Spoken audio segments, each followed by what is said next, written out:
welcome to this Friday, November the 18th edition of the Ringside Report. I am Ryan Young. Joining me on the phone, the king of controversy, Anthony Smoody. And Smoody, how we doing? Good. Happy Friday. Happy Friday for you folks. The camera might be moving a little bit because what I have it on is tilted. It's very windy up here. Never fear that Studio One patio is windy, because it usually always is when we got to be up here. Okay, Tony, you ready to recap Smackdown? Tony? I'm here. Are you ready to recap Smackdown? I cannot believe Smackdown's 900 episode was a crazy night. Let's recap it. Okay. It started out with the Intercontinental title match. The Miz defeats Dolph Ziggler. Tony, he will go on to face Sami Zayn at Survivor Series. Your thoughts? Were you shocked to see Sami Zayn, or were you shocked to see Miz win the title back? I cannot believe it.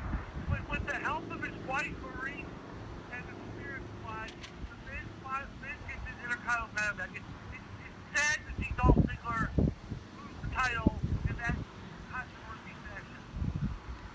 Then Kalisto gets a victory as he gets ready to try to bring the Cruiserweight title over to SmackDown. Your thoughts on that, Tony? Does Kalisto have a chance to bring the Cruiserweight division over to SmackDown?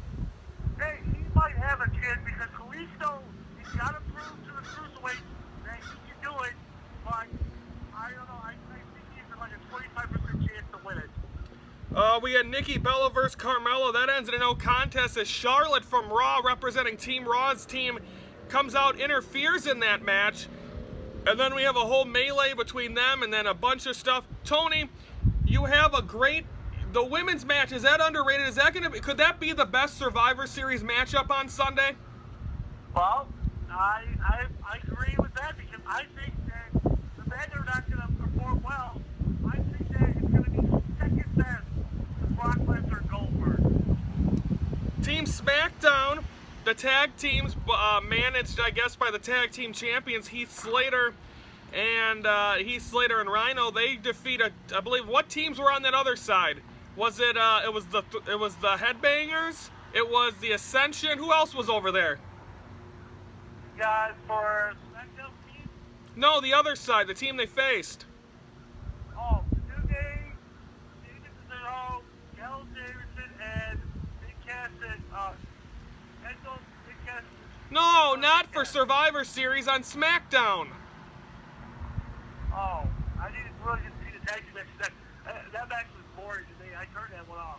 Tony, you didn't watch SmackDown, did you? I did. Okay, and then finally, the Cutting Edge. Edge comes out with Team SmackDown. Then right after that, the lights go out. Undertaker comes out and pretty much looks right at Shane McMahon. Says there's no better guy to have a fearless guy as your leader, and that was Shane McMahon, of course. And then he said he's not going to let WrestleMania define him. He's back for the long haul. But if the Team SmackDown doesn't win, they are going to hurt, or he is going to have problems with them. Tony, it's got to be Randy Orton to cost them on Sunday. Yes. Randy Orton is not going to be in their head because, remember, he's going to only listen to Bray Wyatt. He's not going to be pushing this as a tag team.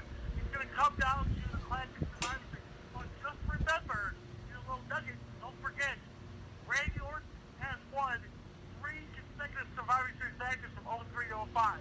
So, get that in your head. That should be exciting, of course. Survivor Series, a great nugget there coming up, and that was SmackDown 900. I think it was missing a little something, but overall, I think a good show. We're taking a timeout. When we come back, we're going to recap Ring of Honor and NXT. That's next on the Ringside Report.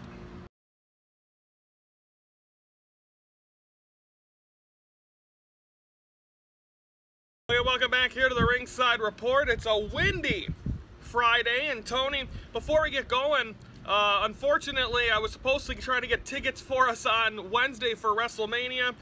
I've got 2 great sections, and then all of a sudden my card wasn't working. So I'm WrestleMania ticketless as of right now, but that was on Wednesday, and now I'm hoping this morning I got tickets, and I'm hoping we're all booked and ready to go for WrestleMania, or we might have some problems. We might have some problems, but don't worry. let's recap Ring of Honor. Six-man tag team title tournament. Team CHLL defeat the Addiction and Kamitachi. Then the Cabinet come out. They come out and say, we're sick of being the Cabinet, we're sick of being treated like this now that the election's over, and they're going to take a stand and everyone's in trouble, so we'll see how that goes. Lee and Taylor defeat Colt Cabana and Dalton Castle. And there was a promo before this match that Dalton Castle was looking for the boys. The boys did not show up to the match, and it looked, there was feathers in the door. So it looks like, Tony, that Colt Cabana attacked or beat up or hit the boys. Is that a sign that Colt Cabana is going to turn on Dalton Castle? Oh, definitely. Colt Cabana is going to stop like patching up with anybody, even with his former best friend. He will not tolerate anybody that he's liked. He's not like nobody. Then finally, the Ring of Honor television title on the line. Bobby Fish defeats Adam Page. Following that match, you saw Adam Cole come out and attack, or try to attack Bobby Fish, but then Kyle O'Reilly makes the save. He's expected to face Kyle O'Reilly at Final Battle, but he has a match in England before that against Jay Lethal. Jay Lethal came out. Tony, what are your thoughts? Who is winning between, first off, Jay Lethal and Adam Cole in London? Well, I believe Jay Lethal might get his world title back in England. He's due for a title shot. So do you think then they'll make a triple threat match at Final Battle, or do you think it'll be Jay Lethal against Kyle O'Reilly? Oh, they'll make it a triple threat match. Because they're not going to have Adam Cole against Kyle O'Reilly. They're going to make it a triple threat match where it's going to be three-man competing. They should make it a ladder match. Okay, and of course, Final Battle coming your way Friday, December the 2nd. Okay, folks, now let's recap NXT. Of course, the final NXT before Takeover Toronto, which will be tomorrow night. Liv Morgan versus Peyton Royce ends in a no contest as they get attacked, but all of a sudden, Emma, what's her name, Tony? Emma Rose, or what's her name? Emma Rose, I believe. That one woman that just debuted a month ago or so. Shoot, I forgot her name, but anyway, she came out and helped her. Ember Rose, or Ember Moon. She attacked, she makes the save, and then we had Elias Sampson return. He gets the victory, and then finally, Elmas gets a win over Cedric Alexander. Tony, Elmas is now he's like a heel now. Do you think he has a chance to make a big run as a heel in NXT? Oh, definitely. You got the great guy against Cedric Alexander. It was a great match, but it was a heel. I like that. It's better than Samoa Joe in the league. Okay, that is Ring of Honor, that is NXT. We're going to take a time out. When we come back, we're going to continue to talk about NXT as we're going to preview TakeOver Toronto, which is tomorrow night on the WWE Network. That's next on the Ringside Report.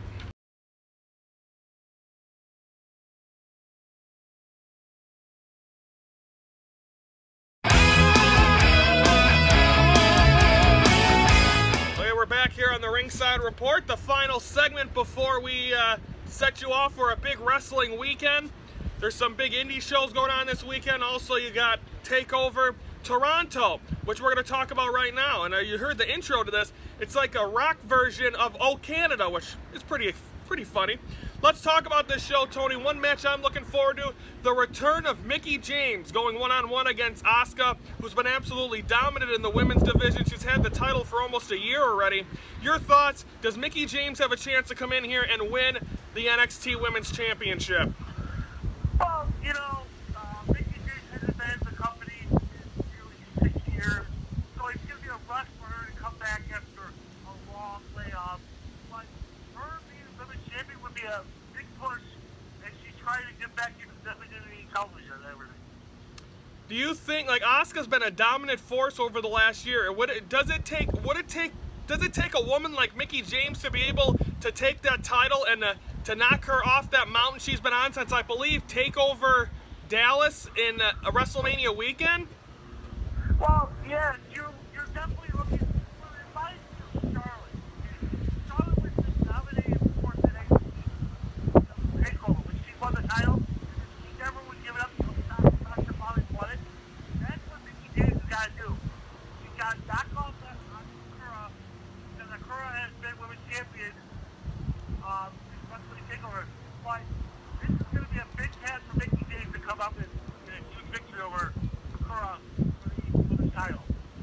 Bobby Roode going to be in action. I believe he's facing Ty Dillinger, right, at Takeover, Toronto?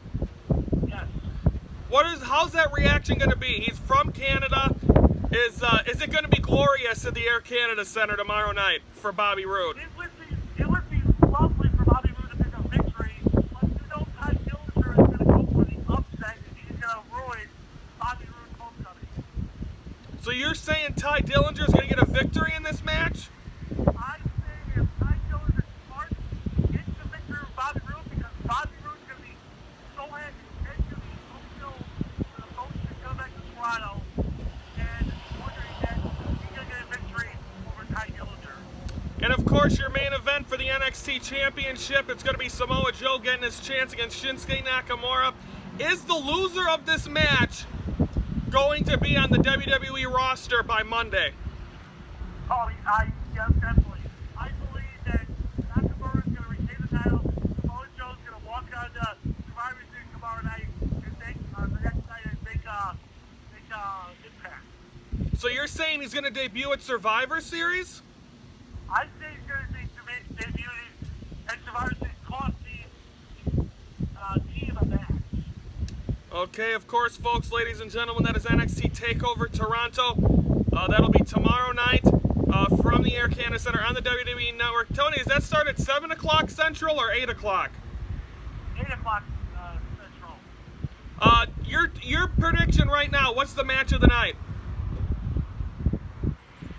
Gotta be Joe versus Nakamura. Okay, we'll see what happens. That is tomorrow night, NXT TakeOver. We'll have a recap of that coming up on Monday's show.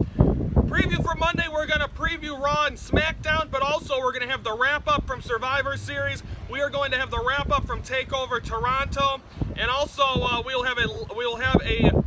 the warm-up will be Sunday at 9 a.m. right here from the Studio One patio. Hope everyone gets a chance to enjoy that. For everyone, have a good weekend. For Anthony Smoody, I'm Ryan Young.